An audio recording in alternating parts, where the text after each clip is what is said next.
Il y a 4 ans, jour pour jour, la France vivait l'une des pires tragédies de son histoire récente. Après plusieurs attaques coordonnées à Paris, 131 personnes ont perdu la vie et des centaines d'autres ont été blessées. Il s'agit de la tuerie la plus meurtrière dans la capitale française depuis la Seconde Guerre mondiale. En amont des commémorations, Euronews a pu s'entretenir avec l'une des survivantes de cette tragédie. Pour nous, c'est à peu près comme si ça faisait 4 jours ou 4 heures ou 4 semaines. Allez, on va dire que c'est arrivé et pas 4 ans en fait. Depuis ce jour fatidique, le temps s'écoule différemment pour Sandrine Martins, qui lutte tous les jours contre ce traumatisme. Mais quand on vit un trauma comme celui qu'on a vécu, c'est quelque chose qu'on va porter toute notre vie. Le 13 novembre 2015, Sandrine se trouvait au Bataclan pour assister à un concert de rock. Une nuit d'horreur. 90 personnes sont mortes dans la salle sous les coups de feu des terroristes du groupe État islamique. D'autres lieux dans la capitale sont frappés au même moment.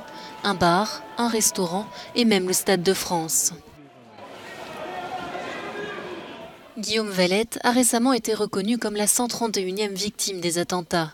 Atteint d'un sévère état de stress post-traumatique, le jeune homme de 31 ans a mis fin à ses jours 2 ans après l'attaque.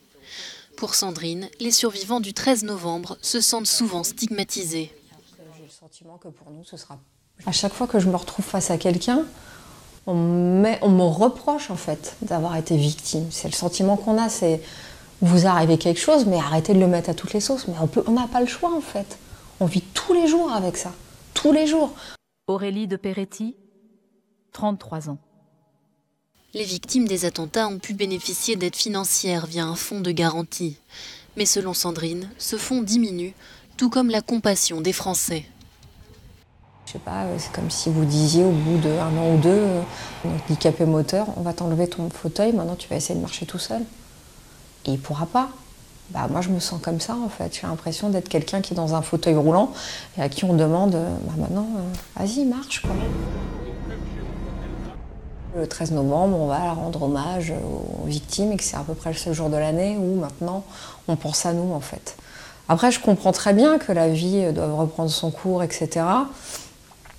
Sauf que pour nous, elle ne reprend pas son cours en fait. C'est ça qui est difficile, c'est que chacun reprenne sa vie, c'est super.